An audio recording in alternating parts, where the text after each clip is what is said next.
Yo guys, welcome back to the channel. I know it's been a while. Happy New Year's and all of that. If for some reason you didn't read the title of this video, we're going to be talking about Invincible Season 2 since Season 3 is like right around the corner. And if ever you need a recap for Season 1, I got you.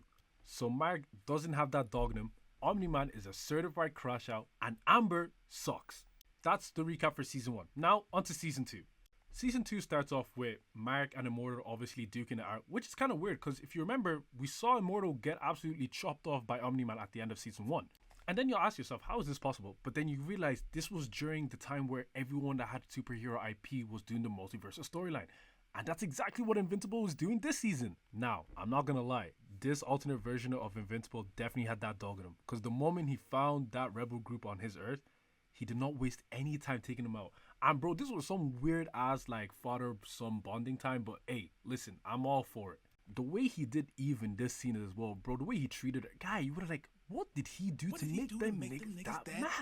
Now, back to our world. Mark is in his nonchalant air with good reason. After that ass whooping he got from his dad from last season, he's just vibing, he's doing his superhero things. We check in on the Mauler twins, they're back in prison, and then they immediately get broken out thanks to a fellow brother in Angstrom Levi. And basically, all you need to know about him is that he's a guy that can travel the multiverse, he has a mid-goatee, and he is a liar. Again, throughout this first episode, we're literally just seeing how Mark is dealing with the fallout of Season 1, and then we get a scene where Amber is like a likable character, and I'm like, I don't know what they're doing, but I'm gonna let them continue with this. Alright, so essentially they're basically getting ripped into talking about these guys are not good at their job. Again, in this universe, Mark stays getting his ass whooped again, but seriously, getting jumped by like that many Mauler twins, I don't blame him too tough. That is nasty ass work. Then Angstrom decides to just blow everything up, and now he's out blaming Invincible for doing the whole thing. He looks like he needs a retwist because the hair looks like his brain looks like he has locks. Sly it does. As for Eve, she's literally just helping back the community the best way she can, bro. She building parks, she's building houses, bro. I need that, bro. I need an Eve in real life. And the fact that she's doing all of this and her parents still have the audacity to be hating on her for bettering the lives of other people, that don't sit right with me. That don't make sense. She gave them a 24-karat gold apple and they said, keep that. We don't want that. We don't want anything to do with you. As if what she's doing is bad work. Bro, what? We see Mark like leaning into the dark side of being Omni-Man song with Nightboy. And all of a sudden now Mark has this overwhelming strength against this guy. I don't know why, but that's up for your own speculation. That's for your own interpretation to understand why he overpowers this person. But that's just me. As if the season couldn't get any weirder, we now have to deal with Mark potentially after marrying a fish. And listen, I'm all for love is love, but like it gets to a point where you're just like, you gotta draw the line. Luckily, that isn't the case. He just has to beat up one big ass monster in the sea, and yeah, we all know how that's going to go. This is Invincible. We know how this is going to go. Whoa, yo, he actually won this fight. Sorry, I completely forgot. He actually won this fight. Damn! Fair play, Mark. Props to you. Ending towards the episode, Debbie has her crash out scene, which is very emotional. Don't get me wrong, that shit still hits me to this day. Then Shape Smith gives like the greatest backstory of all time, and his character this season was absolutely beautiful, and we'll obviously talk about that more. And again, the Lizard League, I don't care. The same way they treat them in the show is the same way I'm going to treat them in this video. I don't care about these, man. Now, on to episode 3. I'm not going to say like nothing too crazy happened in this episode, but stuff happened. Alan from season 1 checks in for the first time, and basically we just get a backstory of his home planet and how obviously Viltrumites are like the worst people to exist in the entire universe. Essentially what Alan is doing here, he's essentially giving the information of what we learned in season 1 with him and Invincible. So Thetis, I'm pretty sure that's how you say it, the coalition leader essentially sends Alan on a mission like, hey, somebody's leaking our information, find out who this is. Before he can get deep into the thing, he gets jumped by 3 Viltrumites, and just like, damn. And I don't know if this is a Viltrumite special, the way they always just be cutting off limbs, yeah? But what's up with that? So they jumped my boy, he's literally on life support, and then the Thetis guy like shuts off his life support machine, I'm pretty sure, and then I'm pretty sure he's the mole. So we get the lore drop from Alan, and then we get transported back into Earth. And again, we see Debbie having a very, very rough time in couples counseling. She goes to drinks with one of the guys who's lost his wife, obviously, in the Guardians of the Globe massacre with Omni-Man. And then basically he's cussing Omni-Man out, not knowing who Debbie is. And I got a feel for her. She's like, damn, my husband's really responsible for killing all of these other people's like significant others. And she gotta let that slide. That's rough. Nothing else really happens in the episode until like a bug comes up to Mark in his dorm room and says, hey, listen, I need your help. Come to my planet real quick. It's a couple galaxies away and it's gonna be a fun time. Reluctantly enough, Mark agrees and then they go to this planet. He sees the people. The shit is beautiful, by the way. He sees the people. Do I call them people? I don't know if I call them people. I get it. I'll call them bug people. He sees the bug people. He's vibing. And then all of a sudden, he sees his dad there. And that's where episode 3 ends. Starting off with episode 4, this father-son reunion is definitely something for the history books. As far as father and son reunion goes, I feel like this one has got to be the most awkward one because this is the first time where both of them have seen each other since, like the fight. Again, it's not really a fight. Mark got absolutely destroyed. We get a brief little summary as to what Omni-Man has been doing ever since the fight with his son. And basically, the guy's just traveling the universe, lost, just in depression. The guy is feeling everything possible. The brother was staring at a black hole and said, you know what, yeah, let's go on an adventure. Then he obviously sees the Draxan people and, again, Draxan bug people. The guy now saves these people and they now dub him the emperor of their new country and their new planet. It's awkward because the reunion stays being weird because Omni-Man will now ask Invincible for help that the planet is under attack and they need help. Because asking for help for another planet while you were singly responsible for destroying Chicago is nasty ass work. And then on top of that, he will now tell Mark, oh yeah, by the way, I'm smashing this bug and you also have a new brother. What? Mark did not crash out enough for this. I'm telling you, he did not crash out enough. Lo and behold, the Viltrumites come into the planet and they start squabbling. And this squabble is a squabble. Like, bro, this is brutal. I'm probably not going to show most of it because, again, it is really that brutal. Essentially, Mark and Omni-Man hold their own in this fight until it's just too overwhelming because Mark still just can't keep up with these people. Yeah, they take Omni-Man to go get executed. And then the General Kree guy, he essentially just gives Mark his father role, saying, bro, listen, we're going to send you to Earth. You can kill a couple people or we'll kill millions. It's up to you. That's how it's going to roll. And that's where Invincible Season 2 comes to an end. Yeah, Episode 5 deals with the aftermath of Episode 4, obviously. So Mark returns to Earth with his new brother and obviously shows his mom to him. And obviously his mom is in disarray because she's like, what the flip is happening here? The Guardians are still a very cooked superhero group. These men cannot really get shit done. But at least we finally get to understand the lore of Shapesmith and how his whole backstory works. Essentially, they get the news that they're about to get invaded by the millions and millions of Sequids that are coming to Earth. And bro, that is rough. The Lizard League are also making some noise. So the Guardians split into 2 teams. One to fight the Sequids, one to fight the Lizard League. And boy, this was shocking. The conclusion of the Sequid fight is in episode 6. But the conclusion for this fight with the Lizard League with the other rest of the Guardians in episode 5, boy was I shook. Because they were squabbling whole time. The Lizard League are a joke of a villain group. You're not supposed to take them seriously at all. And in the beginning, the Guardians were taking care of business. And then lo and behold, the Lizard League like locked the flip in. The way they take out Duplicate and Shrinking Ray, God, I wasn't expecting. I was like, damn. And then what the King Lizard did to Rex Explode at the end, I was like, bro, relax. I get this is a violent show, but bro, chill. We get a post-credit scene essentially showing Thetis as to why he unplugged Alan's life support machine, and that is where episode 5 comes to an end. Episode 6, we see the resolve of the Sequid invasion or attempted invasion. Somehow through plot armor, I assume, they're actually able to escape this and the heroes win for that round, which is very surprising. They really shouldn't have won. Despite Rex getting shot in the head, he survives somehow. I don't think they ever explained this, but he survives. The thing with episode 6 is I don't want to really recap it with a lot of humor to it, right?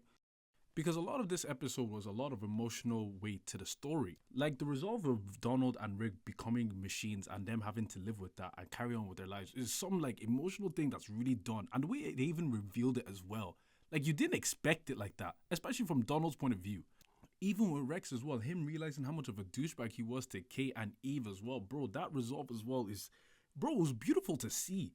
Mark and Amber take over the majority of this episode because of their relationship and how it's weighing over time. Like, I wasn't a big fan of Amber's character in season 1, but how they improved her character and actually gave her justifications for her actions and how she feels really made her more human in this season. And Mark and Amber's quarrel this season, bro, it actually made sense because they were both right in their own way, but at the same time, they just could not find that middle ground. However, in this episode, they actually explored that more and more, and I really do appreciate them for that. When Alan makes an appearance trying to get to Invincible, Immortal's like already on smoke, and then he might realize he's actually washed and he has no business to be doing anything anymore. Mark and Alan are now chopping up in his dorm room trying to discuss what Omni-Man left for Mark in terms of those books to see what they actually mean, and they now discovered that it actually might be a way to actually defeat the Viltrumites going forward. The end of the episode really just ends with General Kree calling Omni-Man a bitch. That's basically it. He's like, bro, you're washed. You fell off. That's literally all it is. I do feel bad for that astronaut who got taken over by Sequid again. That guy is not having a good field career right now. This guy is not having a good career. We now check in on Angstrom Levi to see what he's doing, and he's obviously just suit shopping, and then he finally goes into the main universe where Invincible is to finally take him on, or do something, I guess. Episode 7 starts with the infamous Comic-Con scene where the actual writers of Invincible take shots at themselves and explain to fans why seasons be taking hella long. I just realized most of the things I was talking about in episode 6 will happen in episode 7 as well, so just take that as well in this recap. We get the Feel It scene with Mark and Amber, and obviously it's all good and dandy until a certain person rocks up and ruins their date. I will say this though, anytime they introduce anyone from Viltrum, these men are immediately on smoke. Like, bro, they're evil people. Like, bro, this woman is scary. Scary! They showed you how Mark was struggling with Kaiji number 8, and the moment Anissa just showed up and said, let me take care of business. Bro, it was gone like that. Damn! Anissa is still trying to reason with Invincible, telling him, listen, if comes under our rule, they will be fine. And Mark is not hearing that. He now thinks he can square up to this woman. Brother, is he dumb? I'm not going to show most of the scene to avoid copyright, but the guy just gets dealt with bad. I see someone come and congratulate him and say, hey bro, you did your job well. What job? What? And to now make matters worse, at the end of the episode, Mark and Amber now break up as well. Guy, it is an L day for this man right now. The post-credit scene that we get for the end of the episode literally just shows Alan trying his best to infiltrate the prison and potentially meet up with Omni-Man, and bro, that was a sick setup for the next episode. This video will go from a recap to just me describing this whole episode word for word, bar for bar type B right now, because episode 8 is something else. The beginning of this episode is so raw, especially with how Angstrom like manipulates Invincible to do all the things that he does. Bro! How he's able to utilize his power against Invincible and what he does to Mark's mother and the baby as well, baby Oliver, bro. Damn, it was a tough watch, but it was so good. I think the favorite dimension that Angstrom sends Invincible to was the Spider-Man one. Sorry, the not Spider-Man one and the not Dr. Octopus one. That was my favorite one. Mark gets back and he's trying to talk Angstrom into believing he's a good guy, but bro, it's already cooked from there. He's long gone. It ain't gonna work. I do like how they utilize Angstrom's power with the multiverse thing. I do, because seeing the different versions of Invincible and how he antagonized a different dimension of Angstrom, bro, great storytelling. Like, you get what I'm saying, bro? That one with the yellow black suit, yeah, bro, it was tough. It was tough. And then to follow up all those scenes where Mark is being a very bad guy in those different universes, to now show up with a Fortnite, what was it? I think that's is that an exotic sniper rifle?